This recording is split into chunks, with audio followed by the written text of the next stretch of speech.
Imagine surfing the internet for antique furniture, keepsake, tools, car part, maybe the perfect dog for you and your family. And imagine that you're going over a checklist because you want to fulfill your checklist. Now imagine reading these comments on the same internet that you were searching for your keepsakes for. Some of the comments may be degrading, damaging, insulting, and heartbreaking, but I ask that you just bear with me. I would have given her away. I couldn't stand to see her face anymore. I would have even given her to a serial killer. I couldn't stand to look at him. I wanted this child gone. There are hundreds of people looking for homes for certain kids just like this.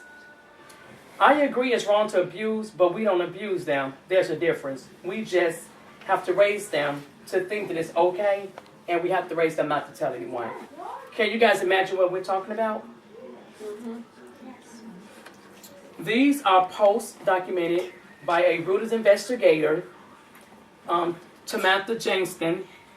These were all posted on a Yahoo website under a internet tool called rehoming.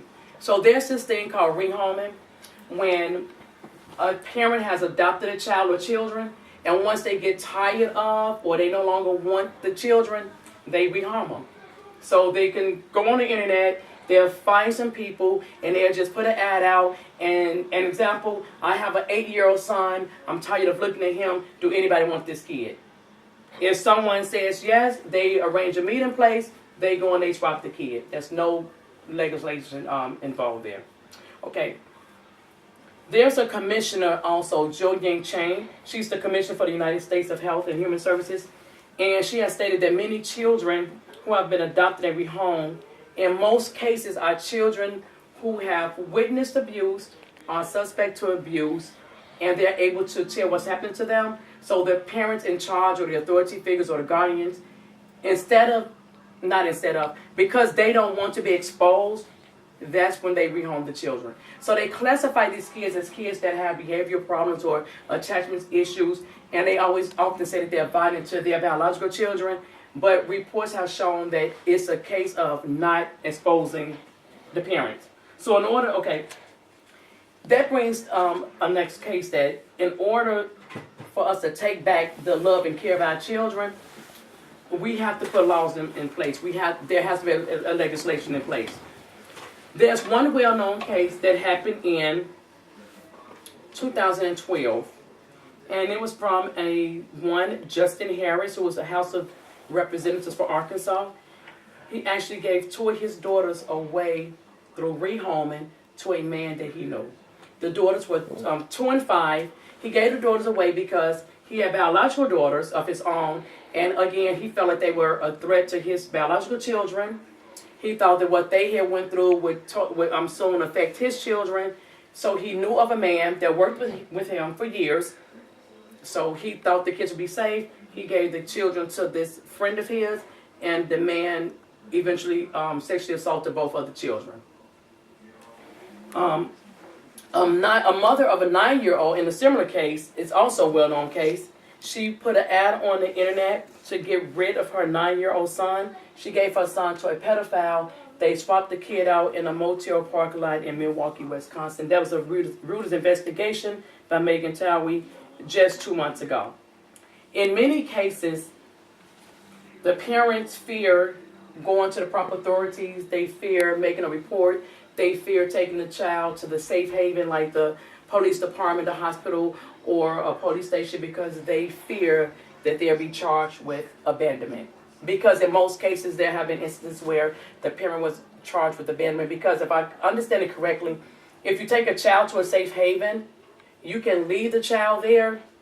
But if you take a child to a non-safe haven and just give off to you without any laws, then that's illegal.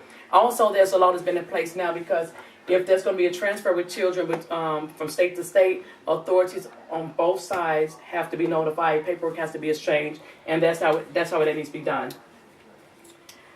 Another case that caused another law to come about was that was in the House of Representatives in 2004. It was Bill number 1676 by David Meeks and R. Conaway. And that law was to prevent a family from just finding anybody and just having a child off too.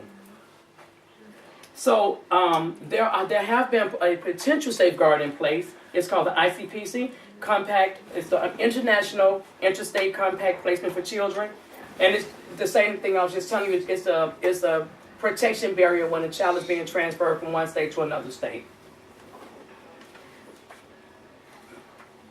In Wisconsin, in 2014, there was also another law put in place by Governor Scott Walker to totally stop rehoming altogether. Let me go back a little bit. There's a documentary on YouTube, and it's called The Case of Sam.